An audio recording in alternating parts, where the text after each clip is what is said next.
સુજયેષ્ઠા. રાત્રે તેને નિદ્રા નથી આવતી. તેને વિચાર આવ્યો, અતિશુખ તે સારું નથી. નાનું બાળક ખૂબ દેખાવડું હોય તો તરત જ માએના ગાલ પર કાળું ટપકું કરે છે. સુખની બાબતમાં પણ કંઈક આવું જ છે. સુખમાં પણ કોઈને ભાગીદાર બનાવવા જોઈએ, જેથી કોઈની નજર ના લાગે. મેં મારી બહેન ચેલણાથી હજુ વાત છુપાવી છે. મારા પર એને અગાધ પ્રેમ છે, પૂર્ણ શ્રદ્ધા છે. એ મારા વિના રહી શકે જ નહીં. હું પણ શું એના વિના રહી શકીશ? ના ના, હું એને વાત કરું. અમે બંને બહેનો રાજગૃહિના રાજમહેલની રાણીઓ બનીએ. મહારાણી તરીકે ચેલણા અડધી ફરજ સંભાળશે. મારા કરતાં એ વધુ સુંદર છે, તેથી મહારાજા પણ એને પ્રસન્ન રાખશે. આમે મને ચેલણા પ્રત્યે ક્યારે ઈર્ષા તો થઈ જ નથી. એને મારા પ્રત્યે ઈર્ષા થઈ નથી. અને અમે અહીં પણ એકબીજા સાથે પ્રેમથી રહીએ છીએ, ત્યાં પણ પ્રેમથી સાથે રહીશું. કેમ કે પ્રેમ એ જ માનવ હૃદયનો એવો આવિષ્કાર છે જે સૌને હળવાશ આપે છે. અમે સમજદારીપૂર્વક જીવન જીવીશું. સુખ દુઃખની વાતો કરવા એક સારી સહિયર મળશે.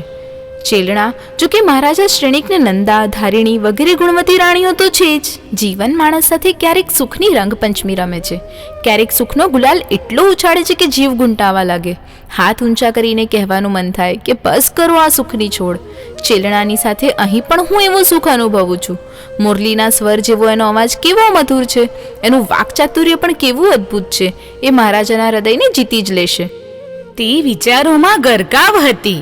ત્યાં હળવેકથી નજીક આવી. ચેલનાએ તેના ખભા પર હાથ મૂક્યો અને હસીને બોલી, મોટી બહેન, ક્યાં દેશ વિદેશમાં ઉડી રહ્યા છો? મગધ દેશમાં. કયા નગરમાં? રાજગૃહી નગરીમાં. કોની આસપાસ? મહારાજા શ્રેણિકની. ખૂબ ધીમેથી કાનમાં કહ્યું અને પછી અથથી ઇતિ સુધીની બધી વાત કહી દીધી. હું પણ તારી સાથે જ આવીશ. ચેલણાએ મક્કમતાથી પણ ખૂબ ધીમા સ્વરે કહ્યું, તું સાથે આવે એમાં હું રાજી છું. તારા વિના મને ગમે નહીં. બંને બહેનોએ બધી ગુપ્ત તૈયારીઓ કરી લીધી. સંદેશાની રાહ જોવાની હતી. રાજગૃહિના રાજમહેલના ગુપ્ત મંત્રણા ખંડમાં પિતા પુત્ર ગંભીર વાતો કરી રહ્યા હતા. મગધની સીમા જ્યાં પૂરી થતી હતી ત્યાંથી વૈશાલી સુધી ભૂમિ માર્ગ ખૂબ જ ગુપ્ત રીતે તૈયાર થતો હતો. એ સુરંગ વૈશાલીના રાજમહેલની ઉત્તર દિશા તરફના ઉજ્જડ ભૂમિ ભાગમાં ખુલવાની હતી. અભયકુમારે મહારાજાને સમગ્ર વાત સારી રીતે સમજાવી.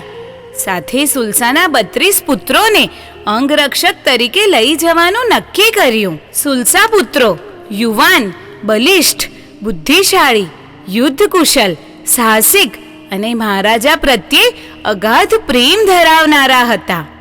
નક્કી એ રીતે કરવામાં આવ્યું કે જતી વખતે સુલસા પુત્રોના 32 રથ એક પાછળ એક દોડે. છેલ્લો રથ મહારાજાનો ચાલે. વળતી વખતે પહેલો રથ મહારાજાનો રહે અને 32 રથ ક્રમશઃ એની પાછળ દોડે. પ્રયાણ રાત્રિના અંધકારમાં કરવાનું. સવારે સૂર્યોદય પૂર્વે વૈશાલી પહોંચી જવાનું. ત્યાં સુજયેષ્ઠા નિશ્ચિત જગા પર તૈયાર રહે. જતાની સાથે જ મહારાજાના રથમાં બેસાડી રથની સુરંગમાં ભગાડવાનું. બધું જ આયોજન અભયકુમારે કર્યું. મગધની સીમા પર 1000 ચુનંદા ઘોડેસવાર સૈનિકોને ગોઠવવામાં આવ્યા. પાછળથી વૈશાલીની સેના આવે તો સીમા પર યુદ્ધ આપી શકાય. મહારાજા સુજયેષ્ઠાને લઈ સુખરૂપ રાજગૃહિના રાજમહેલમાં પહોંચી જાય. થોડા દિવસોમાં તો ભૂગર્ભ રસ્તો તૈયાર થઈ ગયો. એવો રસ્તો કે જેમાંથી રથ પસાર થઈ શકે. રસ્તો તૈયાર થયા પછી અભયકુમાર વૈશાલી સુધી રસ્તો જોઈ આવ્યા. પ્રયાણનો દિવસ નક્કી થયો. સુજયેષ્ઠાને આવશ્યક સૂચનાઓ મોકલી દેવામાં આવી. સુજયેષ્ઠાએ ચેલણાને વાત કરી. બંને બહેનો એ શુભ દિવસની રાહ જોતી અધીરતાથી સમય પસાર કરવા લાગી. ભવિષ્યના સપના ઘણા મીઠા હોય છે, પણ સપનું એટલે સપનું. સુલસા. 32 પુત્રો મારી પાસે આવ્યા. તેમણે મહારાજના અંગરક્ષક તરીકે વૈશાલી જવાની વાત કરી.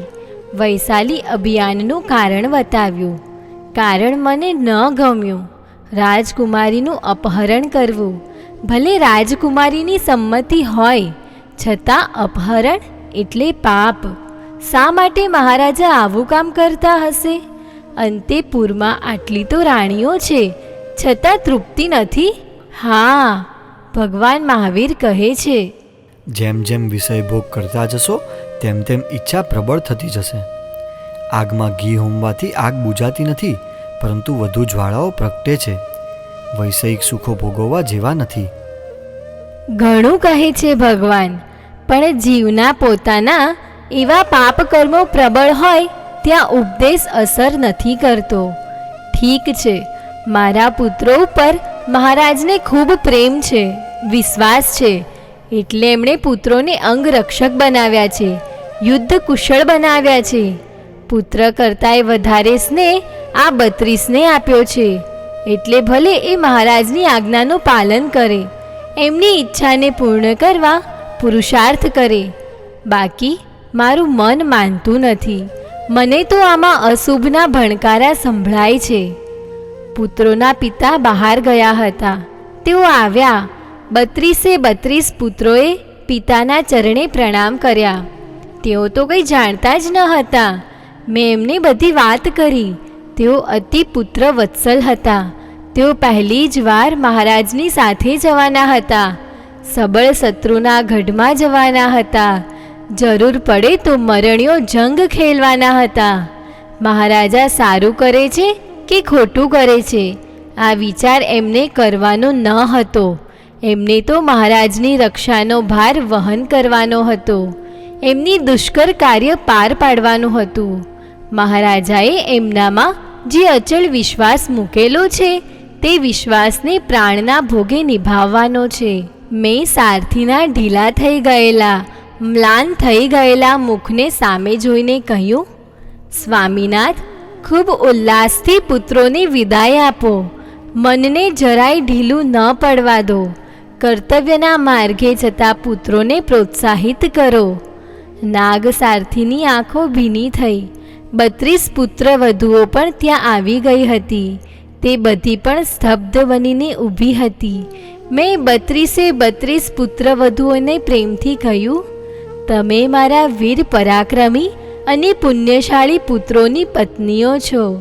તમારા પતિ મહારાજના અંગરક્ષકો નિયુક્ત થયા છે અને એક અતિ મહત્વના ગુપ્ત અભિયાન માટે બીજા દેશમાં જઈ રહ્યા છે. તમે એમને તમારા અંતઃકરણની શુભકામનાઓ આપો. એમના ગળે વરમાળા આરોપિત કરો. તમારી યાત્રા સફળ બનો. તમે યશસ્વી બનીને પાછા આવો. આવી શુભ વાણી ઉચ્ચારો. મેં, સારથીએ અને પુત્રવધુઓએ પુત્રોને રડતી આંખે પણ હસતા મુખે વિદાય આપી. મમતાથી પ્રેમાસક્ત 2 અશ્રુબિંદુ મારી આંખોમાં ઉભરાયા, પરંતુ ક્ષણ પૂરતા જ તરત જ મેં એને લૂછી નાખ્યા. કારણ આંસુ એ દુર્બળ મનનું પ્રતીક છે. હું જાણું છું, જગતમાં દુઃખની એકેય આગ આંખના આંસુઓથી બુઝાવાની નથી, અને આંખમાંથી 2 આંસુની અંજલિ આપવાથી મારું હૃદય હળવું થઈ જશે એવું પણ હું માનતી નથી. છતાં હું અત્યારે મારા એ વહાલા પુત્રોને અશ્રુની અંજલિ સિવાય બીજું શું આપી શકું કે જે અશ્રુથી અધિક મૂલ્યવાન હોય? વળી પુત્રો પ્રત્યેના પ્રેમના પ્રતીક રૂપે આંસુથી અન્ય એકેય ચીજ મૂલ્યવાન લાગી નથી. મેં પુત્રોને નિર્મળ પ્રેમ આપ્યો છે. પુત્રોએ પણ અમને નિર્વ્યાજ પ્રેમ આપ્યો જ છે. મમતાના ફક્ત 2 પ્રેમાસક્ત આંસુ ઉભરાઈ આવ્યા. મધ્યરાત્રિના સમયે ધૂળના ગોટા ઉડાડતા, અનેક વળાંકો લેતા 33 રથ વૈશાલી તરફ દોડવા લાગ્યા. આગળ સુલસા પુત્રોના રથ હતા. સૌથી છેલ્લો મહારાજા શ્રેણિકનો રથ હતો. ચેટક રાજાએ કરેલા અપમાનનો જખમ શ્રેણિકના મન પર એવો ને એવો તાજો જ હતો. અપમાનનો જોખમ જલ્દી રૂઝાતો નથી, અને રૂઝાય તો પણ એના ડાઘ તો રહી જ જાય છે. શ્રેણિકના સુદ્રઢ ભવ્ય વ્યક્તિત્વને ચેટક રાજાએ કેવા ક્ષુલ્લક શબ્દોથી આંખ્યું હતું. એક પરાક્રમી રાજા માટે આથી ભયાનક મૃત્યુ કયું હોઈ શકે? વીરને સાહસિક રાજા અપમાન અને અહેવાલના પ્રસંગ કદી ભૂલી શકતા નથી. ચેટક રાજાના શબ્દોએ શ્રેણિકના અંતઃકરણને વિંધી નાખ્યું હતું. એનું હૃદય સરોવર ઢોળાઈ ગયું હતું અને એનો બદલો લેવા થનગની રહ્યો હતો. ચેટક રાજા, તારી વૈશાલીમાં આવીને તારી પુત્રીનું અપહરણ કરી જઈશ. પાછળ આવજે લેવા તારી પુત્રીને. સુજયેષ્ઠા અને ચેલણા બંને બહેનો ત્યાં તૈયાર જ ઊભી હતી. ત્યાં પહેલા ચેલનાને રથમાં બેસાડી. સુજયેષ્ઠા રથમાં ચઢવા જાય છે ત્યાં એને પોતાના રત્નભરણોનો ડબ્બો યાદ આવ્યો. એને ખૂબ પ્રિય અલંકારો લાવવાનું એ ભૂલી ગઈ હતી. એણે શ્રેણિકને કહ્યું, થોડી વાર થોભો, હું મારા રત્નાલંકારોનો ડબ્બો લઈને જલ્દી આવું છું. એ દોડતી રાજમહેલ તરફ ગઈ. આ બાજુ સુલસા પુત્રો કે જેઓ શસ્ત્ર સજ્જ અંગરક્ષકો હતા તેમની ચિંતા થઈ. વિલંબ થાય છે તે ખોટું છે. તેમણે મહારાજાને કહ્યું, મહારાજા, શત્રુના ઘરમાં વધુ રહેવું હિતાવહ નથી. આપણે તત્ક્ષણ અહીંથી પ્રયાણ કરી દેવું જોઈએ. શ્રેણિક સમજ્યા. રથમાં સુજયેષ્ઠા બેસી ગઈ છે. એની બહેન રથનો ડબ્બો લેવા ગઈ છે. ભલે ગઈ. તેમણે રથને સૌથી આગળ હંકારી મૂક્યો. પવનવેગી શ્વેત અશ્વો પવનની તુલના કરતા દોડવા લાગ્યા. એમની પાછળ 32 રથ દોડવા લાગ્યા. 5-10 ક્ષણોમાં તો મેદાન સાવ ખાલી થઈ ગયું. બધા રથ સુરંગના માર્ગે ભાગી રહ્યા હતા. દોડતી દોડતી સુજયેષ્ઠા આવી, પણ ત્યાં તો ખાલી મેદાન હતું. એ સ્તબ્ધ થઈ ગઈ. અરે, હું રહી ગઈ અને ચેલણા ચાલી ગઈ. પહેલા તો એ રડી પડી, ભાંગી પડી. તેણે રાજમહેલ તરફ પાગલની જેમ દોડવા માંડ્યું અને જોર જોરથી પોકારો પાડવા લાગી. અરે દોડો દોડો, મારી બહેન ચેલણાનું અપહરણ થઈ ગયું છે. મહારાજા ચેટક દોડી આવ્યા. સુજયેષ્ઠા પિતાને વળગી પડી, ધ્રુસકે ધ્રુસકે રડવા લાગી. પિતાજી, ચેલણાનું અપહરણ થઈ ગયું. બેટી, તું ચિંતા ન કર. હું હમણાં જ પાછળ જઉં છું ને ચેલનાને પાછી લઈ આવું છું. મહારાજા પોતાના રથમાં આરૂઢ થયા, ધનુષ્ય બાણ લીધા. ત્યાં જ સેનાપતિ વિરાંગક આવી લાગ્યો. તેણે કહ્યું, મહારાજા, તમારે જવાની જરૂર નથી. હું જ જાઉં છું અને રાજકુમારીને શત્રુ પાસેથી મુક્ત કરાવીને લઈને આવું છું. મહારાજા ચેટકને વિરાંગક ઉપર પૂર્ણ વિશ્વાસ હતો. એ વૈશાલીની અજોડ સેનાનો બાહોશ સેનાપતિ હતો. તેણે સુરંગ તરફ રંક હંકારી મૂક્યો. સુજયેષ્ઠા આનંદના અણસારની, સુખના સુમનની, આશાના અનુગુંજનની અને પ્રેમના પરિતોષની સૌને તલાશ હોય છે, ઝંખના હોય છે, જરૂરિયાત હોય છે. પરંતુ જીવન એ કોઈ યંત્ર નથી કે હંમેશા સારા દિવસોની સોગાદ આપે.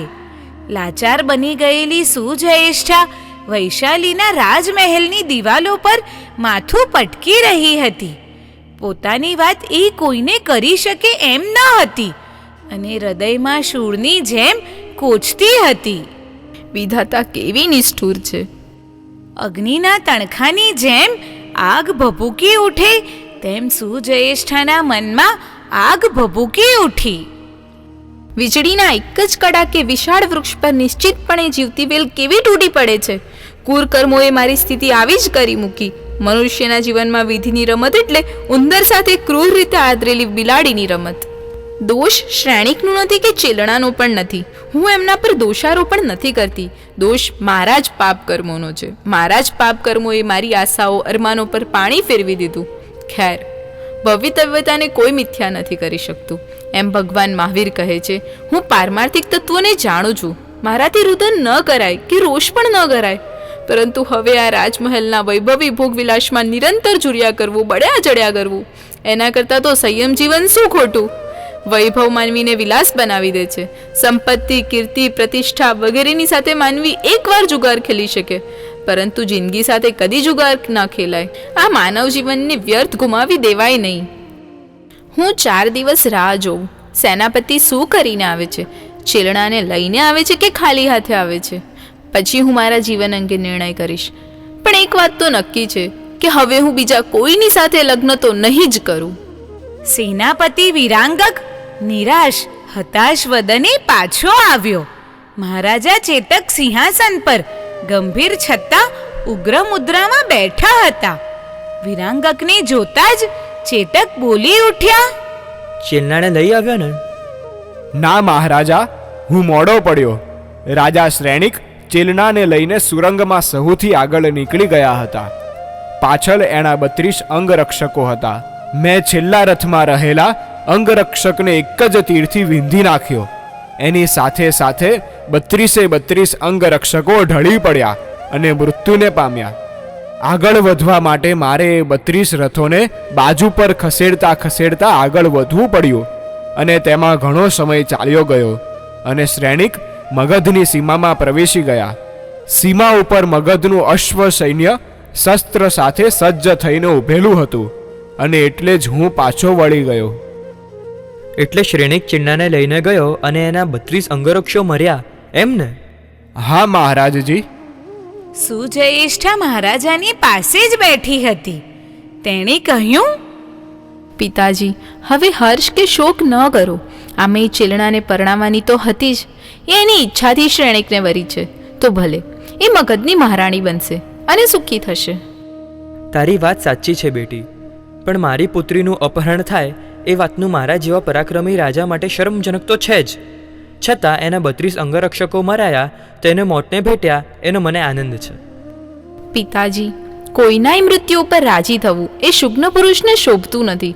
ભલે શત્રુ હોય, એના પણ માતા પિતા હશે, એની પણ પત્ની હશે, પરિવાર હશે. એ બધા કેટલા દુઃખી થશે. પિતાજી, આ સંસારમાં વૈષયિક સુખની વાસના જ મનુષ્ય પાસે પાપ કરાવે છે. એટલે ભગવાન મહાવીર વિષય સુખોને વિષ જેવા કહે છે. ને વિષ તો મનુષ્યને એકવાર મારે, પરંતુ વૈષયિક સુખ તો જન્મો જન્મ મારે.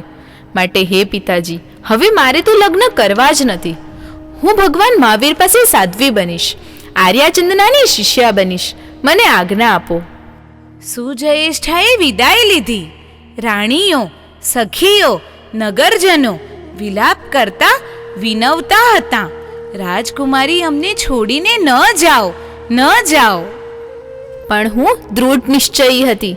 મેં શ્વેત વસ્ત્રો ધારણ કરી લીધા, બધા અલંકારોને ઉતારીને માતાની સામે ધરી દીધા. હવે હું હતી બહારથી ને અંદરથી નિશ્ચિત. હવે મારા પગ પ્રભુ વીરની તરફ ઉપડવાના હતા. રથ તૈયાર હતો. બીજા રથમાં માતા અને પિતા પણ આરૂઢ થયા હતા. અમારે મગધમાં જ જવાનું હતું. ભગવાન મહાવીર વાણિજ્ય ગામથી રાજગૃહ તરફ વિહાર કરી રહ્યા હતા. બેટી, તે વૈરાગ્યના વ્યાઘ્રચક્ર માને આસન બનાવ્યું છે. એ કેવળ તારા દુર્ભાગ્યને લીધે છે, એમ મને લાગે છે. તે છતાં ભગવાન મહાવીરનું શરણ તને શાંતિ આપે અને સંયમ આપશે. તું મન પર સંયમ જાળવજે. જીવની જેમ સાધ્વી જીવનનું જતન કરજે. હું હવે શ્રેણિકને, ચેલણાને અને માતા પિતા સૌને ભૂલવા માંગતી હતી. આ રાગદ્વેષના દ્વંદ્વોમાંથી મુક્ત થવા ઈચ્છતી હતી. સુજયેષ્ઠાએ ભગવાન મહાવીર પાસે દીક્ષા લીધી, આર્યાચંદ્રાની શિષ્યા બની, મોક્ષ માર્ગની આરાધનામાં લીન બની. હે ભગવંત, કર્મજાળની રસ્સીઓ ઘણી જ સખત છે, પણ એને તોડવાનો પ્રયત્ન કરવા જ આપના શરણે આવી છું. મારે મુક્તિ જોઈએ છે, એ જ મારી મોટામાં મોટી આકાંક્ષા છે. પણ એની વાત કરતાં હું શરમાઉં છું. મને એક વાતની ખાતરી છે, અનંત સંપત્તિનો સમુદ્ર આપનામાં લહેરાઈ રહ્યો છે. તમે જ મારા સાચા સખા, મિત્ર અને સ્વજન છો. હે નાથ, મારી પરાજય કથા તો ઘણી મોટી છે. મારી શરમ વાત અત્યંત ગુપ્ત અને હૃદયમાં પડેલા પથ્થર જેવી ભારે છે. છતાં જ્યારે હું મારા આત્મકલ્યાણની તમારી પાસે યાચના કરી રહી છું, ત્યારે મારા હૃદયમાં કોઈ અજ્ઞાત આનંદની જણઝણાટી આવી જાય છે. ભગવાન મહાવીરના ચરણે સુજયેષ્ઠાની આ આંતર પ્રાર્થના હતી, આંતર નિવેદન હતું.